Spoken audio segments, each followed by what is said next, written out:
तर MOC cancer centre आपण मोरवाडीमध्ये चालू करतो आहे. त्याचा फायदा असा असणार आहे की पेशंट पिंपरी चिंचवडचे जे काही पेशंट असतील त्या पेशंटच्या घराच्या जवळ किंवा नजीकच्या एरियामध्ये सर्व कॅन्सरच्या सोयी उपलब्ध असलेले कॅन्सरचे कॅन्सरचे तज्ज्ञ उच्च प्रशिक्षित डॉक्टर त्यानंतर ट्रेन स्टाफ या सगळ्यांच्या अंडर एका छताखाली पेशंट्सला कॅन्सरच्या ट्रीटमेंटचे मार्गदर्शन मिळणार आहे. कॅन्सरची जी ही ट्रीटमेंट आहे ती पेशंटसाठी कमी खर्चात आम्ही उपलब्ध करून देण्याचा आम्ही प्रयत्न केलेला आहे.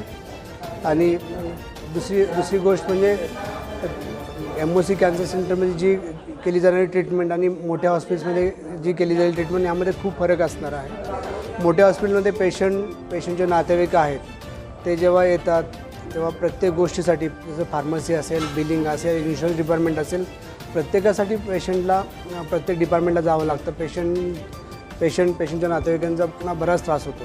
हे आम्ही टाळण्यासाठी आम्ही एकाच ठिकाणी या सगळ्या सोयी अवेलेबल करून ठेवलेल्या आहेत. त्यामुळे पेशंट जर एकदा सेंटरमध्ये एंट्री केली, पेशंटने एकदा रूममध्ये एंट्री केली तर प्रॉब्ली त्यांचे फार्मसी असेल, त्यांचं बिलिंग डिपार्टमेंट असेल, पेशंटची ट्रीटमेंट असेल, पेशंट स्टाफ असेल, प्रॉब्ली सगळ्या गोष्टी पेशंटच्या रूममध्ये होतील. पेशंटच्या नातेवाईकांना इकडे तिकडे जायची गरज पडणार नाही.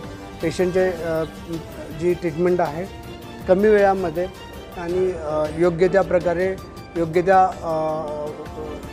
त्या डॉक्टरच्या अंडर आणि वेल ट्रेन स्टाफच्या अंडर व्यवस्थित होईल हेच आम्ही MOCमध्ये अचीव करणार आहोत. सो कॅन्सरचं निदानच हे आपल्या पेशंटसाठी किंवा पेशंटच्या फॅमिलीसाठी एक मोठा धक्का असतो. आणि त्यात जर पेशंट जर ते फॅमिलीचा कमवता मेंबर असेल तर ते अजूनच त्याचा इम्पॅक्ट खूप जास्त होतो.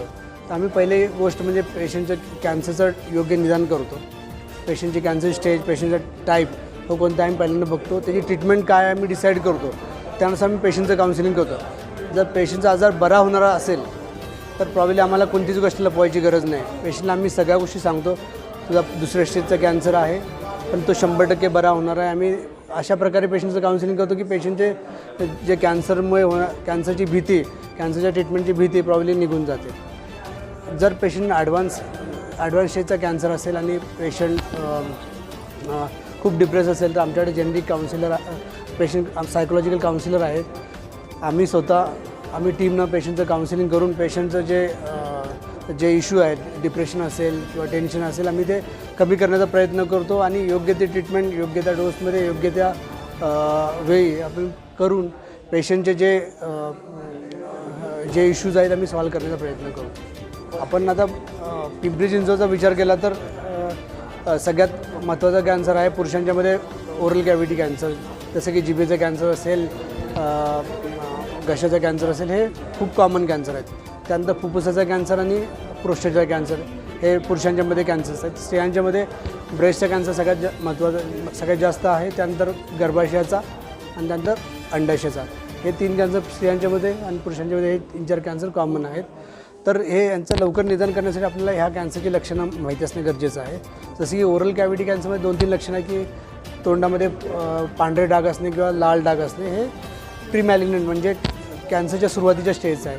काही पेशंटचं तोंड ओपन होत नाही. नॉर्मली आपलं तोंड दोन 2 फिंगर ओपनिंग असतं. नॉर्मली 4 फिंगर ओपनिंग असतं. जे गुटखा तंबाखू खातात त्यांचं ते ओपनिंग खूप कमी असतं. अशा पेशंटला कॅन्सरची रिस्क जास्त असते. तसेच फुफ्फुसाच्या कॅन्सरची लक्षणं बघता तर हे जनरली फुफ्फुसाचे कॅन्सर तंबाखू स्मोकिंग करणाऱ्यांच्यामध्ये जास्त होतात. जे पेशंट तंबाखू 20 वर्षापासून खात आहेत किंवा जे पेशंट 20-30 वर्षापासून सिगरेट ओढत आहेत त्याच्यामध्ये जर खोकला असेल, खोकल्यातून रक्त पडत असेल, दम लागत असेल तर त्यांनी त्या प्रकारचं फुफ्फुसाचे कॅन्सर सस्पेक्ट केला पाहिजे आणि त्यानुसार तपासण्या केल्या पाहिजे. स्त्रियांच्यामध्ये 2 महत्त्वाच्या गोष्टी आहेत की लवकर निदान करण्यासाठी वयाच्या 40व्या वर्षानंतर वर्षातून एकदा मॅमोग्राफी करणं आवश्यक आहे. आणि वयाच्या 35व्या वर्षानंतर पॅप स्मिअर म्हणजे गायनाकोलॉजी म्हणून एक सिंपल टेस्ट आहे, सायटॉलॉजी टेस्ट, ती करणं आवश्यक आहे. त्यामुळं ब्रेस्ट आणि सर्व्हिक्स कॅन्सरचं निदान लवकर होतं. आणि बाकीचे कॅन्सर स्त्रियांच्यासाठी वयाच्या 20व्या वर्षानंतर प्रत्येक स्त्रीनं महिन्यातून एकदा सेल्फ ब्रेस्ट एक्झामिनेशन केलं पाहिजे, जेणेकरून ब्रेस्टमध्ये असणारी कोणतीही गाठ, अब्नॉर्मल गाठ लवकर सापडली जाईल जेव्हा कन्फ्युजन वाटतं तेव्हा तज्ज्ञ डॉक्टरांचा सल्ला घेतला पाहिजे. कोणत्याही प्रकारची लक्षण असेल, गाठ असेल, अल्सर असेल, जो लवकर बरा होत नाही, 1 महिन्यापेक्षा जास्त तक्रारी राहतात, तेव्हा तज्ज्ञ डॉक्टरांच्याकडून सल्ला घेतला पाहिजे. त्यामुळे लवकर निदान होणं पॉसिबल होतं. महिलाओं के कैंसर के बारे में पहले हम बात करेंगे. तो महिलाओं में जो है वो ब्रेस्ट कैंसर सबसे ज़्यादा मात्रा में पाया जाता है. उसके बाद सर्वाइकल कैंसर और यूट्राइन और जो अपना अंडाशय का कैंसर है वो पाया जाता है. ब्रेस्ट कैंसर अर्ली स्टेजेस में पकड़ा जाए उसके लिए हम काफ़ी अवेयरनेस प्रोग्राम्स करते हैं, काफ़ी स्क्रीनिंग कैंप्स भी कंडक्ट करते हैं और एक एजुकेशन हम देते हैं महिलाओं को कि हर 40 साल के बाद हर 2 सालों में एक बार मैमोग्राम कराना चाहिए. कैसे है कि अगर कैंसर अर्ली स्टेजेस में डिटेक्ट किया जाता है तो वो क्योर कर सकते हैं. जैसे कि हमने पहले भी कहा है, पहले 3 स्टेजेस में कैंसर क्योरेबल होता है और जो एडवांस स्टेज है या 4th स्टेज है उसमें क्योर नहीं हो पाता है. लेकिन हम काफ़ी पेशेंट के जो सिम्टम्स हैं वो कम कर सकते हैं और उनका लाइफ हम बढ़ा सकते हैं और एक क्वालिटी ऑफ लाइफ दे सकते हैं. इसलिए हम हमेशा अवेयरनेस क्रिएट करते हैं कि जितना जल्दी हम कैंसर को पकड़ पाए उतना अच्छा रहेगा, उतना हम क्योर कर पाएंगे. तो इसलिए ब्रेस्ट कैंसर में हम महिलाओं को ब्रेस्ट कैसे एग्जामिन करना है, खुद का एक अवेयरनेस हम क्रिएट करते हैं. और मैमोग्राम जो है वो 40 साल के बाद हर महिला को हम बताते हैं कि हर 2 साल में करना चाहिए. ये हो गई ब्रेस्ट कैंसर के बारे में बात. सर्वाइकल कैंसर का जो है तो हम एडवाइस करते हैं कि जो बच्चे भी हैं 9 से 16 साल के बीच में, उन्हें ह्यूमन पैपिलोमा वायरस की वैक्सीन जो होती है वो देनी चाहिए, क्योंकि उससे जो है सर्वाइकल कैंसर का जो प्रमाण है वो काफ़ी कम हो जाता है, 95% से ज़्यादा कम हो जाता है. और जो है हम बोलते हैं कि 30 साल के ऊपर पैप स्मीयर कराना चाहिए हर 3 साल में, या तो फिर HPV DNA करके एक टेस्ट होती है वो हर 5 साल में करानी चाहिए. तो ये कुछ जो टेस्ट होती हैं ये स्क्रीनिंग टेस्ट होती हैं जिससे हम कैंसर जल्दी डिटेक्ट कर पाते हैं और फिर उस पर क्योर भी कर पाते हैं.